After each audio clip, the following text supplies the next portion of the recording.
Қайырлы күн, құрметті көрермен, Қарағанды облысы өңірлік коммуникациялар қызметі сіздермен бірге тікелей эфирде. Бүгінгі брифинг тақырыбы Қарағанды облысының экологиялық жағдайын жақсарту жайында болмақ. Добрый день, уважаемые телезрители и представители средств массовой информации. Региональная служба коммуникации Карагандинской области вышла в прямой эфир. Тема сегодняшнего брифинга – об улучшении экологического состояния Карагандинской области. В нашей студии сохранены все санитарные требования. Спикер и мы, в свою очередь, получили вакцину против COVID-19. По этому поводу предлагаю снять медицинскую маску. Олай болса, бүгінгі ақпараттық алаңымыздың спикермен таныс болыңыздар. Тазабеков Асет Нұрмұханұлы, Қарағанды облысының табиғи ресурстар және табиғатты пайдалануды реттеу басқармасының басшысы. Қадірменді Асет мырза, өңіріміздің басты ақпараттық медиа алаңына қош келдіңіз. Сөз өзіңізде, мархабат. Көп рахмет. Қайырлы құрметті көрермендер.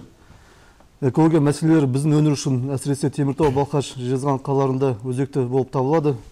2020 жылы шығарындылар көлемі 585 мың тоннаны құрады. 80% ArcelorMittal Теміртау компаниясы және Қазақмыс холдинг кәсіпорындарының эмиссиялары.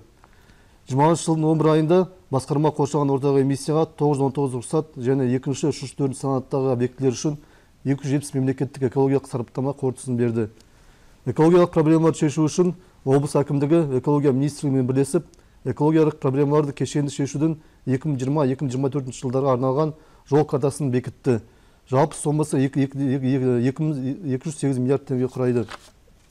Жол картасы 5 блоктан тұрады. Ол атмосфералық ауаға шығарындыларын азайту, су ресурстары, қалдықтарды басқару саласы, көгалдандыру, қоршаған ортаның жай-жүйіне мониторинг жүргізу және 57 іс-шараны қамтиды. Жол картасына сәйкес алдағы 5 жылда атмосфераға шығарындылар 106 мың тоннаға қысқарту жоспарланып отыр. Қоршаған ортаны қорғау саласындағы мемлекеттік саясат іске асыру мақсатында облыстық бюджет қаражаты есебінен Теміртау қаласы әуе бассейн ластауын экологиялық геохимиялық карталау жобасы, Қарағанды, Балқаш, Жезқазған, Теміртау қалаларын шекті жол берілетін шығарындылардың жиынтық томдары әзірленді. Бұл құжаттар қоршаған ортаға әсер ететін жаңа нысандарды салуды жоспарлаудың бастапқы нүктесі болып табылады. Ауа жағдайын бақылау үшін Қарағанды, Теміртау, Балқаш, Жезқазған қалаларында 30 газ талдағыш орнатылды. Олардың деректерін AirKZ мобильді қосымшасы арқылы ашық қолжетімділікте табуға болады. Бұл онлайн режимде осы қалалардағы ауаның ластану жағдайын бақылауға және уақытылы шешімдері қабылдауға мүмкіндік береді. Экология жақсартудың маңызды бағыттарының бірі ол көгалдандыру болып табылады. 21 жылғы 1 қаңтардағы жағдай бойынша Қарағанды облысының мемлекеттік орман қорының жалпы ауданы 614 мың гектар құрады. Оның ішінде 152 мың гектар орман жабылған.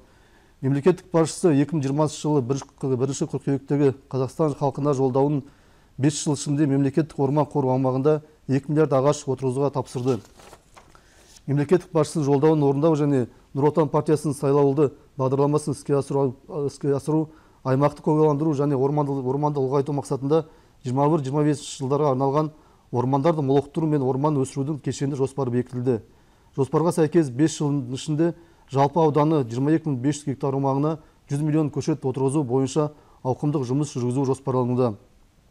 Ағымдағы жылды кешенді жоспарға сәйкес 445 гектар алқапта 1,7 миллион дана екпе ағаш отырғызылды. Ағаш отырғызу Шахтинск, Теміртау қалаларының мемлекеттік орман қоры аумағында, сондай-ақ Ақтоғай, Егіндібұлақ және Жаңарқа елді мекендерде жүргізілді. Облыста жергілікті маңызы 202 балық шаруашылығы су айдындары және республикалық маңызы бар 3 су айдыны бар. Табиғат пайдаланушыларға 83 су қоймасы бекітілген, 119 су қоймасы резервтік қорды құрайды. Бағдарлама шеңберінде 2020 жылға қарай жылына 15 мың тоннаға көлемде тауарлы балық өсіруді ұлғайту жоспарланған. Браконьерлікпен күрес мәселесі назардан тыс қалмайды. Табиғат қорғау заңнамасын бұзудың жолын кесу мақсатында ағымдағы жылдың басынан бастап орман мекемелері 535 рейд жүргізді. Оның қорытындысы бойынша 104 әкімшілік құқық бұзушылық анықталды. Оның ішінде орман заңнамасы саласында 47 хаттама жасалды. 36 хаттама талтыпты және балық ресурстарын қорғау саласында. Су объектілерінің экожүйелерін сақтау және су ресурстарын ұқыптылы пайдалану үшін биыл Абай ауданының Топар бөгетін күрделі жөндеу және Топар, Шерубай, Нұра өзендерін санациялау бойынша жұмыстар аяқталды. Сондай-ақ ағымдағы жылы Нұра өзенінің 3 учаскесі, Жез өзенін санациялау және Саран шалғы су қоймаларын күрделі жөндеу бойынша жобалар аяқталды. Экология жағдайды жақсарту маңызды факторы қоқыс тастайтын жерлерді жою. Ғарыштық мониторинг қорытындысы бойынша ағымдағы жылы облыс аумағында 1360 қоқыс орны анықталып, оның 1340 жойылған, немесе 99,3% құрайды. Облыста 2018-2022 жылдарға арналған шағын және орта бизнес субъектілерін кеңінен тарта отырып, қатты тұрмыстық қалдықтарын заманауи кәдеге жарату және қайта өңдеу жөніндегі шаралар кешені әзірленді. Облыстың даму жоспарына біріктірілген нысаналы индикаторлар белгіленді. Өңірде қатты тұрмыстық қалдықтардың бөлек жинау және өңдеу 2015 жылдан бастап жүргізіледі. Коммуналдық қалдықтарды өңдеу көлемі олардың жиналуының жалпы көлеміне шаққанда 5 жылда 2%-дан 29%-ға дейін ұлғайды.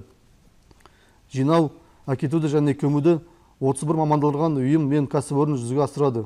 Облыс бойынша барлығы 13 мыңнан астам контейнер орнатылған, оның ішінде қалдықтарды бөлек жинауға арналған 1200 контейнер және құрамында сынабы бар асаптарды жинауға арналған 66 контейнер бар. Сондай-ақ облыста қалдықтарды басқару саласында бір қатар инвестициялық жобалар бар. Ол Қарағанды қаласындағы West Energy технология бойынша қалдықтарды энергетикалық кәдеге жарату объектісін салу, Жезқазған қаласы Кеңгір кентінің биоэлектростанциясының құрылысы және Қарағанды қаласындағы биогаз электр станциясын салу. Ағымдағы жылы сәуір, шілде және қыркүйек айларында таза табиғат ұлттық жобасы шеңберінде мекен жасыл орманым бұл мен ағашым, су көздерін ашу, бұлақтар тазарту, таза су айдындары және бірге таза Қазақстан облыстық экологиялық акциялар өткізілді. Жоғарыда аталған акциялар аясында облыс аумағында 162 мың дана түрлі ағаш тұқымдарын көшеттерді отырғызылды. Аудан 9 мың гектар аумақ тұрмыстық қоқыстан тазартылды. 116 су қоймасы мен 94 бұлақ тазартылды. Бұл акциялар облыстың барлық қалалары мен аудандарында өтті. Бір айта кететін мәселе, бұл жаңа экологиялық кодекстің енгізілуіне байланысты жергілікті бюджетке түскен қоршаған ортаға жағымсыз әсер үшін төлемнің барлық сомасы қоршаған ортаны қорғауға және оның сапасын жақсартуға бағытталатын болады.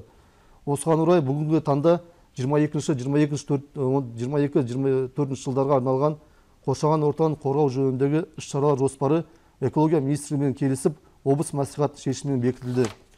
Іс-шаралар жоспарына жалпы сомасы 49 миллиард теңгеге 98 іс-шара енгізілді. Оның ішінде 34 шара облыстық жұртшылықпен және қалалар мен аудандық мәслихаттың ұсыныстары. Жалпы қоршаған орта қорғау мәселе тұрақты басқармада мен баяндамам аяқталды. Назарларыңызға рахмет. Көп рахмет. Итак, мы переходим к сессии вопрос-ответ. Прямо сейчас вы можете озвучить свой вопрос, позвонив к нам в горячую линию по номеру 41 11 30. Дәл қазір сіздер біздің спикерімізге өздеріңізді толғандырып жүрген сауалды 41 11 30 жедел желісі арқылы дыбыстауыңызға болады. К нам поступил ряд вопросов, позвольте их озвучить. Вопрос от Ксении Бескаравайной. В какую сумму оцениваются поступления за эмиссию в окружающую среду и прочие подобного рода платежи на 2022 год в местный бюджет? На решение каких конкретно экологических проблем региона их планируют потратить? Спасибо за вопрос. Как я сказал в своем докладе, согласно нового экологического кодекса, со следующего года все платежи, которые поступили за эмиссию в окружающую среду, будут направлены только на природоохранные мероприятия. Что касаемо 2022 года, то где-то плановая цифра это 18-19 миллиардов тенге.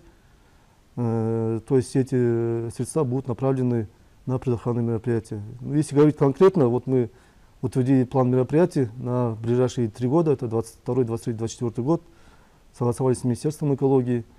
В данном плане мероприятий предусмотрены ряд мероприятий. Это вот исторические наши проблемы, которые долго времени решались. Это и реконструкция очистных сооружений, приведение в соответствие полигонов ТБО экологическим требованиям, а также ряд мероприятий по озеленению наших городов и районов.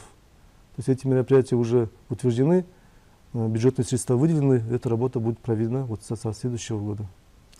Следующий вопрос также от Ксении Бескаравайны. Почему рекультивация территории бывшей станции Дарьял-У не начинается уже больше года спустя вывоза последних контейнеров с ПХД? Не думаете ли вы, что это одна из причин низкого туристического потока на Балхаш? Когда решится эта проблема и сколько средств потребует? Да, действительно, это была большая проблема. В течение нескольких лет она не решалась. Благодаря поддержке Министерства экологии данные вредные отходы были вывезены с этой радиолокационной станции.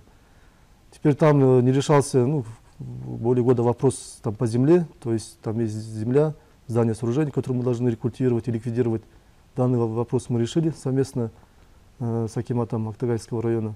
На следующий год мы закладываем средства, если говорить точнее, это порядка 65 миллионов тенге на рекультивационные работы. То есть это в первую очередь будет проектирование, разработаем проектно-сметную документацию, как ее разработаем и утвердим, соответственно, будем проводить работы по рекультивации данного объекта. То есть в ближайший год, максимум 2, эту работу мы проведем. То есть данная проблема решится.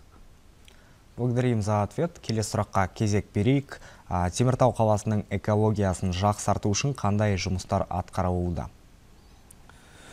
Жаңа мен баяндамада айтып кеттім, біздің облыс әкімдікпен, экология министрлігімен бірлесіп, біз жол картасын әзірледік Теміртау қаласы бойынша. Бұл енді жол картасында 20-дан астам табиғат қорғау шаралар белгіленген. Көлемі 140 миллиардтан құрайды. Енді біз жоспарлап отырмыз, осы шараларды орындаған кезде, осы алдымыздағы 3-4 жылдың ішінде Теміртау қаласының арселормитталдың шығарындылары 30%-ға қысқарады деп.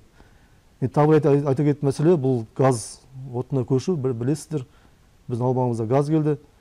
Қазір бүгінгі таңда энергетика министрлігімен арселормиттал Теміртау жұмыс жасап жатыр. Жаңағы арселормитталдың несін, өндірісін газға қосылу. Ол да бір үлкен бір не келтіреді бізге, жақсы бір экологияға бір серпін келтіреді. Қысқаша осындай жұмыстар істеп жатырмыз. Рахмет. Келесі сұрақ. Балық өсіру үшін су айдынын қалай жалға алуға болады және балық шаруашылығы субъектілері үшін қандай мемлекеттік қолдау шаралары көзделген? Бізде айта кетсек, бізде 100-ден астам су айдыны резервтік қорда балық пайдалануға. Бұл функцияны осы жылдың басынан бастап жергілікті атқарушы органнан біздің экология министрлігіне берілді. Бізде облысымызда балық инспекциясы құрылды, ведомстволық министерствоның органы. Сол балық инспекциясы конкурс жариялап, аукцион бойынша неге арендаға жалға беріледі су айдындары балық шаруашылығына. Сұрақтарыңыз болса, Нұра Сарысудың бассейндік инспекциясында, балық бассейн инспекциясында жолдауға болады. Осындай бұл жұмыстар квартал сайын конкурс жариялады, аукцион бойынша балық шаруашылығына не береді, жалға береді біздің объекттерді. Рахмет. Переходим к завершающему вопросу. Какая работа проводится по содержанию и ремонту гидротехнических сооружений? В области у нас имеется более 200, если говорить точнее, 262 гидротехнических сооружений. Все они находятся в государственной собственности, есть и частные водохранилища. Эта работа проводится у нас ежегодно. Если говорить про областную коммунальную собственность, то областной коммунальной собственности находится на сегодняшний 45 водных объектов. Это наиболее крупные, паводкоопасные наши водные объекты. Ежегодно проводим ремонтные работы. Есть у нас специализированная организация Караган су коймалары, которая имеется соответствующая техника, специалисты. То есть ежегодно проводятся ремонтные работы по наиболее опасным, которые представляют угрозу паводковый период. Также мы дополнительно на следующий год планируем провести капитальный ремонт нескольких наших водохранилищ. Это Саранское водохранилище в городе Саране. Необходимые средства предусмотрены. То есть работа постоянно в этом направлении у нас ведется. Спасибо за ответ. Мы также благодарим вас, Асет Нурмханова, за то, что вы посетили нашу информационную площадку и поделились актуальной информацией. Наше эфирное время подходит к своему завершению. Құрметті көрермен, осымен аталған ақпараттық жұмысты аяқтаймыз. Келе жатқан жаңа жылдарыңыз құтты болсын. Сау болыңыздар.